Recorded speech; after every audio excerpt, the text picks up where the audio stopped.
এই যে আর একদিনের কথা, আমরা এই যে গত পরশু দিনও আমরা গেছিলাম মানিকগঞ্জ বিজয় মেলা মাঠে। আবুল সরকার, কে? মফিজ আবুল সরকার, সবাই তার নাম দিছে গানের মহারাজ আবুল সরকার। সে নাকি গানের মহারাজ আবুল সরকার। আমাদের আজকাল দেখবেন যে অনেক বড় বড় ইসলামিক সঙ্গীত শিল্পীরা আছে। এই যে আমাদের মানিকগঞ্জের দাবানল শিল্পী গোষ্ঠী, আপনারা হয়তো বা চিনবেন।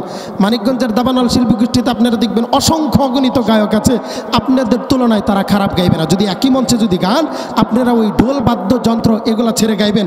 আমাদের এই যে মানিকগঞ্জের রবিউল ইসলাম আরাফাত ভাই আছে, আল আমিন ভাই আছে, আবার ওই যে আরিফুল ইসলাম আইডিয়াল স্টুডিওতে যে থাকে ওই ভাই আছে, ওনারা যদি গায়কি যদি একসাথে যদি আপনাদের সাথে গান গায়, আপনারা তাদের সাথে, আমি আশা করি বা চ্যালেঞ্জ করতে পারি যে আপনারা তাদের সাথে পারবেন না।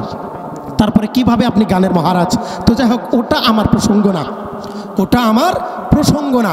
এখন কথা হইল, যখন আমরা কোনো মঞ্চে বা যখন আমরা কোনো মাহফিলে বয়ান করতে যাই বা নতুন নতুন কোনো মসজিদে আমরা ইন্টারভিউ দিই বা চাকরি নেই, আমরা চাকরি নেওয়ার পরে মসজিদ কমিটি অথবা মাহফিলে গেলে মাহফিল কমিটি যারা আছে, সভাপতি সেক্রেটারি, তারা আমাদেরকে একটি কথা বলে।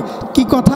কথাটা হইল যে হুজুর, নতুন নতুন আমাদের এলাকায় আসছেন তো, আমাদের মসজিদে আসছেন তো, আমাদের এলাকায় কিন্তু একটা উসুল আছে, একটা নিয়ম আছে। মাহফিলেও বলে যে হুজুর, আমাদের মাহফিলের কিন্তু একটা নিয়ম আছে, একটা উসুল আছে। কি নিয়ম আপনাদের? যে আমাদের মাহফিলে বা আমাদের মসজিদে যারা বয়ান করে, বয়ান করলে তারা কুরআন হাদিস থেকে কথা বলতে হবে এবং হিদায়াতের আলোচনা করতে হবে, কবরের আলোচনা করতে হবে, কিন্তু কোনো নেতা খেতাদেরকে নিয়ে কথা বলা যাবে না। আছে না নাই? আমার মসজিদে আছে এবং আমার অঞ্চলেও আছে, আপনাদের অঞ্চলে আছে কিনা আমি জানি না, তবে আমি আশা করি অনেক জায়গায় আছে। এরকম বক্তাদেরকে আগে থেকেই বলা হয় যে আমাদের নেতাদেরকে নিয়ে কথা বলবেন না। যদি আমাদের নেতাদেরকে নিয়ে কথা বলেন, আমাদের অন্তরে দাগ লেগে যায়, আমাদের অন্তরের মধ্যে কষ্ট পাই, ব্যথা পাই। আরে ভাই, আপনার কাছে আমার প্রশ্ন, আপনার সাধারণ একজন নেতা, যে নেতা হওয়ার পরে, যে মন্ত্রী হওয়ার পরে, এমপি হওয়ার পরে আপনার কোনো খোঁজখবর রাখে না, সারাটা জীবন শুধুমাত্র 2 টাকার জন্য বা 2 কাপ চা খাওয়ার জন্যে, একটু কিছু সাইন করার জন্যে, এই সাইনের জন্য, কিছু স্বাক্ষরের জন্য বা নাম ফোটানোর জন্য, একটা সেলফি তোলার জন্যে, নেতার জন্যে, নেতার কারণে আপনি কোরআন হাদিস অনুযায়ী একজন আলেমকে বয়ান করতে দেন না, সমসাময়িক আলোচনা করতে দেন না, রাজনীতি কোনো আলোচনা করতে দেন না, ইমামকে ইমামের মতো আলোচনা করতে দেন না। নেতার জন্য আপনার এত ভালোবাসা, এত দরদ। আর এই যে আর একদিন তো মানিকগঞ্জে আমরা দেখলাম যে আবুল সরকার এক মূর্খ, যাকে গানের মহারাজ বলা হয়। কি বলা হয়? গানের মহারাজ বলা হয়। এই মূর্খটা আমার আল্লাহকে নিয়ে কথা বলে, অথচ তোমার দিলটা কেন কাঁপে না? অথচ তোমার দিলটা কেন কাঁপে না? এখানেই তো মানিকগঞ্জ, আমরাও মানিকগঞ্জে থাকি, মানিকগঞ্জ দোতরা মসজিদে থাকি। তো আমার এই দোতরা মসজিদের আমি কোনো ভাইকে দেখলাম না যে এই যে আমরা যে মানিকগঞ্জে একটা যে মিছিল হলো, সমাবেশ হলো, এই গাদাকে ছাড়ানোর জন্য আবার কিছু গাদা তৈরি হয়েছে যে এই গাদাকে আবার পুনরায় ফিরে নিয়ে আসবে। তাহলে বুঝেন, যেই ব্যক্তি কোরআনকে অবমাননার কারণে, আল্লাহকে অবমাননা করার কারণে, আল্লাহ তাআলার সাথে গাদ্দারি করার কারণে, বেয়াদবিমূলক আচরণ করার কারণে তাকে জেলখানায় বন্দি করা হইল, আবার সেই গাদাকে আবার কিছু গাদারা ফিরে আনতে চায়। তাহলে এরা কত বড় গাদা, এরা কত বড় মুনাফিক, এরা কত বড় কাফের। কথা বলেন ঠিক কিনা? এদেরকে কাফের বলাই যায়, এদেরকে কাফের বলাই যায়। কথা বলেন ঠিক কিনা? আমার মুসলমান ভাই, চুরি যে করে আর চুরি যে সহে, দুইটা একই রকম অপরাধ না? আপনার বাড়িতে একজন চুরি করতেছে, আপনার পাশের বাড়িতে একজন চুরি করতেছে, আপনি দেখতেছেন এই বেটা চোর, চুরি করতেছে, আর আপনি চাইলেই ওই বাড়ির লোকটাকে আপনি ফোন করে বলতে পারতেন যে ভাই, আপনার বাড়িতে তো চুরি হচ্ছে, দেখেন না আপনার ঘর কেটে, ঘর সিং করে আপনার বাড়ি থেকে ফোন অথবা টাকা পয়সা লুটপাট করে নিয়ে যাবে, তাড়াতাড়ি আপনারা আসুন, তাড়াতাড়ি আসুন। এটা কিন্তু চাইলে কিন্তু বলতে পারে। তো অনেকে আছে হয়তো বা বলে না। তাহলে কি বোঝা যাবে? যে ওই ব্যক্তির হয়তো বা কোনো লাভ আছে।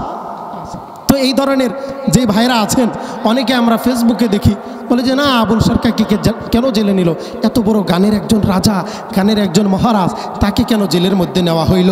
ভাই, এই ধরনের কথাবার্তা যারা বলতেছেন, তো ওই যে বললাম যে চুরি যে করে আর চুরি যে সহে এবং তার পক্ষে যে থাকে, তাকে যে সাপোর্ট দেয়, সেও চোরের মতোই অপরাধ করে। কথা বলেন ঠিক কিনা? তার যেই অপরাধ, চুরি না করেও চোরকে সাপোর্ট দেওয়ার কারণে ওই চুরির অপরাধটা তার গায়েও পড়ল। কথা বলেন ঠিক কিনা? ওই যে আবুল সরকার যেই কথাটা বলছে আর কি, মানে যেই কথার কারণে জনগণ খেপে গেছে এবং খেপে যাওয়ার পর আমরা দেখছি বিজয় মেলা মাঠের ওই পাশে যে একটা পুষ্কুনি আছে, পুকুর আছে, ওখানে এই পাগলদেরকে, এই গাদাদেরকে, গর্দবদেরকে ওখানে চাপানো হয়েছে। কথা বলেন ঠিক কিনা? কথাটা হইলো, এই লোকটা বলছিল যে আল্লাহ তাআলা কি বলে। আসলে কোরআনে কিন্তু অধিকাংশ সময় জমির ব্যবহৃত হয়। কি ব্যবহৃত হয়? জমির ব্যবহৃত হয়। আসলে এই গাধার তো কোরআনের কোনো এলেম নাই, এজন্যই তো আল্লাহ তাআলা বলেন, এজন্যই তো আল্লাহ তাআলা বলেন সূরাত জুমারের মধ্যে, কুল হাল ইয়াস্তাবিল্লাযীনা ইয়ালামুনা ওয়াল্লাযীনা লা ইয়ালামুন, যে হে নবী আপনি বলে দেন যে একজন জ্ঞানী ব্যক্তি আর অজ্ঞ ব্যক্তি কখনোই সমান বরাবর হতে পারে না। আল্লাহ রাসূল সাল্লাল্লাহু আলাইহি সাল্লামকে একদিন সাহাবারা জিজ্ঞাসা করেছিলেন, ওগো আল্লাহর রাসূল, ওগো হাবিব, ওগো আল্লাহর হাবিব, আচ্ছা বলুন তো যে একজন জ্ঞানী এবং অজ্ঞ ব্যক্তির ভিতরে, মূর্খ ব্যক্তির মধ্যে কি পরিমাণে ডিফারেন্স, কি পরিমাণে পার্থক্য? তখন আমার রাসূল বলেছিলেন যে একজন জ্ঞানী ব্যক্তি, জাননেওয়ালা ব্যক্তি আর না জাননেওয়ালা ব্যক্তি মানে মূর্খ ব্যক্তির মধ্যে এত ডিফারেন্স, এত পার্থক্য, যেই রকম একজন জান্নাতি আর জাহান্নামী ব্যক্তির মধ্যে পার্থক্য। কথা বলেন ঠিক কিনা? তো এই ব্যক্তি হইল মূলত মূর্খ ও কোরআনের ভাষা বোঝে না। না বুঝার কারণে এই লোকটা কি বলে যে আল্লাহ এক জায়গায় বলছে এটাকে আমি প্রথম সৃষ্টি করছি, এটাকে আমি প্রথম সৃষ্টি করছি, এটাকে আমি প্রথম সৃষ্টি করছি। তাহলে আল্লাহ তাআলার কথার তো কোনো আগাম তার রইল না। এটা কি কি যেন একটা কথা বলছিল ভাই, ও বলেছিল যে এটা কি মানে আল্লাহ তাআলা যে মুখ দিয়ে কথাবার্তা বলে, এটা কি মুখ নাকি হুক? আরও খারাপ, এর থেকে বিশ্রী ধরনের কথাবার্তা বলছে আমার আল্লাহর নামে। তো সেই কথাটা আমি বলবো না। এই যে আপনাদের যে পিছনে যে একটা জিনিস আছে, এই কথাটাও আমার আল্লাহর ব্যাপারে বলছে। তাহলে বুঝে নেন ভাই, কত বড় গাদ্দার, কত বড় মুনাফিক, কত বড় নাস্তিক হইলে তার মুখ দ্বারা, তার জবান দ্বারা এই ধরনের কথাবার্তা বের হয়। অথচ তাকেও সৃষ্টি করছেন কিন্তু সেই আল্লাহ, তাকেও সৃষ্টি করছেন সেই আল্লাহ। সাধারণ একজন মানুষ যদি আপনারা যদি 20 টাকা ভাড়া, যদি আপনার গাড়ি ভাড়া যদি দিয়ে যায়, তার জুতাও আপনি চাটতে কোনো দ্বিধাবোধ করেন না। আর আপনার মালিক আপনারা দৈনন্দিন পরিচালনা করে, দৈনন্দিন ডিরেকশন দেন। কথা বলেন ঠিক কিনা? আর তার সাথে এত বড় গাদ্দারি আপনারা শোন কেমনে সহ্য করেন এগুলা? তো এই জন্য আমার ভাইদেরকে বলবো, ভাই আপনারা প্রত্যেকে নিজ নিজ জায়গা থেকে দাঁড়িয়ে যান। যেই গাধাগুলো একে বের করার জন্যে, এর শাস্তি মৌকুফ করার জন্য, বন্ধ করার জন্য যারা পায়তারা চালিয়ে যাচ্ছে, তাদের বিরুদ্ধে আপনারা অ্যাকশন চালিয়ে যান। এখন থেকে প্রতিবাদ করেন এবং আল্লাহর প্রতি যে আপনাদের যে ভালোবাসা আছে, আপনাদের অন্তরের মধ্যে যে এখনও যে ঈমান আছে, এই ঈমানের পরিচয় দেওয়ার জন্য হইলেও এদের বিরুদ্ধে আমাদের নামা উচিত। কথা বলেন ঠিক কিনা?